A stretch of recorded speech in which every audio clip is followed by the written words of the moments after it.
Have you ever wondered which power in Egyptian mythology is the most destructive? Well, let me tell you, it's the Eye of Ra. Not only was it a complex entity personified by goddesses, but it also was an aspect of Atum-Ra, the combination of Atum and Ra, and a separate goddess. In fact, the Eye of Ra could manifest itself through other goddesses, creating compound deities that could unleash destruction on humanity. But that's not all. The Eye of Ra was also associated with various celestial objects and embodied both the destructive and creative aspects of fire and water. So, if you want to learn more about the most destructive power in Egyptian mythology and the myths and legends that surround it, then stick around until the end. During the time of the ancient Egyptians, the word for eye, earth, was also a homophone for the word meaning doing or acting. This was fitting because the eye served as the divine enforcer for the gods, intervening in drastic ways. The Eye of Ra was a complex entity personified by goddesses who were also feminine as the word Ert was. The Eye of Ra was an aspect of Atum-Ra, the combination of Atum and Ra, but it was also a separate goddess. When removed from Ra, the eye could manifest itself through other goddesses, creating compound deities such as when it merged with Sekhmet to unleash destruction on humanity. The Eye of Ra worked through other goddesses, including Tefnut, Bastet, Mut, Hathor, and Sekhmet, and was depicted as a red sun disk above their heads. The eye was associated with various celestial objects, such as the morning star, the moon, and the sun, and its appearance was often represented by the Wedjat eye. The Eye of Ra embodied both the destructive and creative aspects of fire and water respectively, and was sometimes represented as two distinct eyes, the Eye of Ra and the Eye of Atum. In the first myth, Atum sends out his eye to find his lost children. The second myth involves the eye shedding tears that created humanity. The third myth features the goddess Sekhmet being sent out as the eye to destroy humanity. In ancient Egyptian mythology, Atum is considered the demiurge, responsible for the creation of the universe. Atum has two children, Shu and Tefnut, who personified air and moisture respectively. At the time of their birth, the world had not yet been created, and Atum and his children existed in the waters of Nun, which represented chaos and the potential for creation. Atum sent out his eye to find his lost children, but the eye was believed to be an aspect of the sun god, Ra, who was also a distinct deity and the solar aspect of Atum. The eye could function independently and was often associated with Ra's wrath. One of the coffin texts states that Shu created light in the darkness so that the eye could find him and his sister. Another version suggests that Shu and Tefnut, accompanied by the eye, returned to Atum when he emerged as Atum-Ra on the primeval mound. However, this reunion was not entirely joyous, as Atum had grown a new eye in the absence of the original one. When the original eye returned, it found another eye in its place, causing it dismay and fury. To appease the eye, Atum transformed it into the Uraeus cobra, the first snake, and placed it on his forehead as a symbol of honor. The Uraeus cobra is often depicted wrapped around the sun disk. According to ancient Egyptians, the world was surrounded by the waters of Nun, and the air bubble that Shu created was the space in which creation was to exist. These myths and legends demonstrate the intricate and complex beliefs of ancient Egyptian religion, which included multiple gods and goddesses, and the interweaving of their stories and symbolism.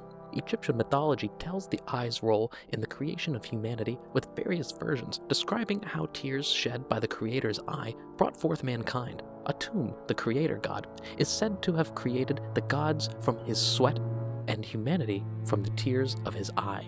Other versions describe Atum's creation of Shu and Tefnut through spitting, sneezing, or ejaculating. Some sources suggest that the eye's tears resulted from her anger upon returning to Atum and finding a new eye in her place. This makes humanity a product of rage and misery, fitting given our rebelliousness. In addition to the eye's role in creation, Egyptian mythology also creates Geb, the personification of the earth, and Nut, the personification of the sky, who were born to Shu and Tefnut. Earth and sky were initially conjoined, and it was not until Shu separated them that life could begin. The emergence of humanity is thus seen as manifesting from the power of both Atum and Shu. Ra, the first king, was succeeded by Shu, who was then succeeded by his son Geb. Osiris, the eldest child of Geb, ascended to the throne, but was later usurped and murdered by his younger brother Set.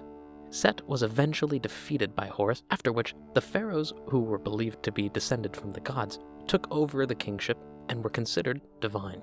In ancient times, both gods and humans inhabited the earth together. Ra was a powerful ruler, but his eye became angry and left for a distant realm, possibly the Nubian or Libyan desert. In her fierce leonine form, she destroyed anything in her path, leaving Ra vulnerable without his incarnation of destructive power. Ra dispatched the other gods to retrieve his eye. But this was no easy feat, as she was the most powerful deity in terms of pure destructive power. In different versions of the myth, different gods were sent to retrieve the eye. Oniris, the hunter god, used his skill and cunning to succeed in one version, while Thoth used his clever speech to pacify the eye in another. In yet another version, Shu was sent to retrieve the eye, as it was his consort Tefnut who had become it. Ra was the first king, but old age had caught up to him after countless years. Humanity, believing him to be vulnerable, plotted against him, and Ra called upon his eye and elder gods for advice. He expressed concern that humans who were born from his own eye's tears had become rebellious. It was decided that the eye should be sent out into the world, assuming the form of the goddess Sekhmet, to bring about the destruction of humanity and put an end to their defiance. The eye put an end to all of those who were responsible for the tragedy and drenched the land in their blood. After the first day, for reasons that have never been explained, Ra had a change of heart and decided that he no longer wanted the destruction caused by his divine retribution to continue.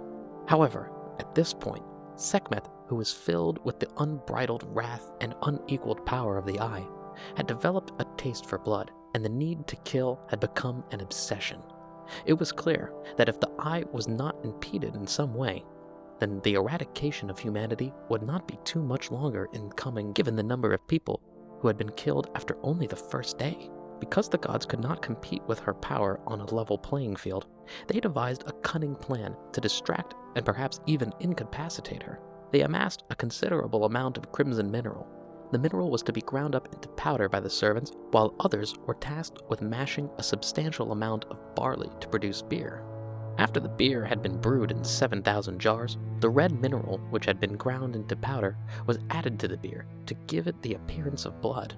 When she arrived the following day, she discovered what appeared to be a lake of blood, where all 7,000 jars had been emptied out at the location where the eye intended to continue her killing. Her reflection drew her attention, and she started drinking.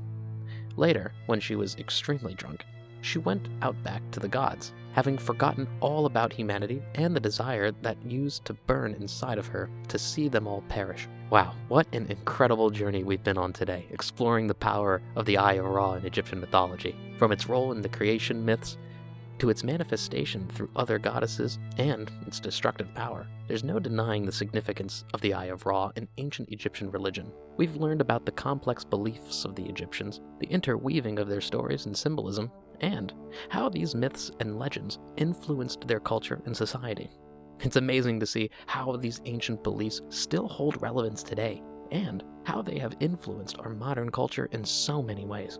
So, as we wrap up our exploration of the Eye of Ra, we hope that you learned something new, and that you were entertained along the way. If you enjoyed this video, make sure to like and subscribe to our channel for more exciting content like this. Thanks for tuning in, and we'll see you in the next one.